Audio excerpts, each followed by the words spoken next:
इतना बड़ा पैसा कैपिटल इंफ्रास्ट्रक्चर में लगाना एक अच्छी बात। और एक चीज, हाँ, ये मेरे दिमाग में, ये मैं before I go to second point, ये आपको बता दूं।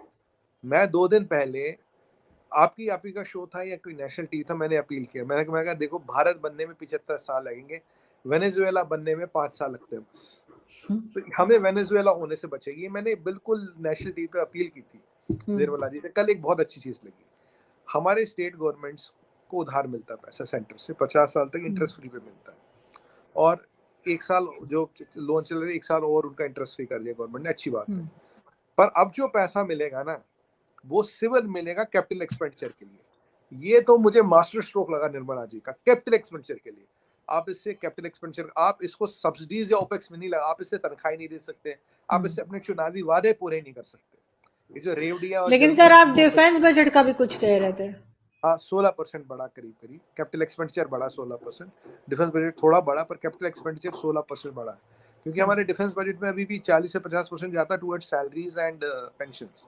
तो 16% बढ़ने का मतलब we can buy more equipment. तो पहले उस पॉइंट पे आता हूँ, तो ये जो है ना, ये जो 10 लाख करोड़ हमने लगाया है कैपिटल एक्सपेंडिचर के लिए, कैपिटल एक्सपेंडिचर से ही कंट्री आगे बढ़ेगी। कैपिटल एक्सपेंडिचर होगा तभी जॉब्स क्रिएट होगी, तभी इकोनॉमी बढ़ेगी, तभी जीडीपी बढ़ेगा। और आगे अगर आप अभी देखें, यूएस का इंफ्रास्ट्रक्चर पूरा आउटडेटेड हो चुका है। US needs around $20 trillion as by my calculation to put in its infrastructure, और हर साल $1.7 trillion चाहिए इन US। चाइना का इंफ्रास्ट्रक्चर भी कोई नया नहीं रहा, अब हम नया इंफ्रास्ट्रक्चर बना रहे हैं आरजू जी, और ये जो इंफ्रास्ट्रक्चर है हमें बहुत साल से चलेगा। It will not be the, और जो हमारा डेमोग्राफिक डिविडेंड और जो हम नया इंफ्रास्ट्रक्चर बना रहे हैं, अगर इस दोनों को कंबाइन करें विद टेक्नोलॉजी, मैं कह रहा हूँ अगर हमने नेक्स्ट 20 साल 10-12 साल भी हमने ठीक निकाल लिए, 2030 के बाद, मार्क माय वर्ड्स, 2026 में you will see quantum jumps in GDP. 2030 में यू विल सी कि इंडिया इज अनस्टॉपेबल, कोई इंडिया को नहीं रोक सकेगा। और जो हमारा अभी जीएसटी कलेक्शन हुआ है 1,55,000 करोड़ हुआ है, विच इज सेकंड हाईएस्ट। और ये जीएसटी जिस हिसाब से बढ़ रहा, मैं आई कैन सी कि साल 1.5 साल में ये 2 लाख करोड़ क्रॉस करेगा। जिस दिन ये 2 लाख करोड़ क्रॉस करेगा, आपको, आप गवर्नमेंट को बोरोइंग की जरूरत ही नहीं पड़ेगी, एक पैसा बोरो नहीं करना पड़ेगा, विल बी बजट सरप्लस।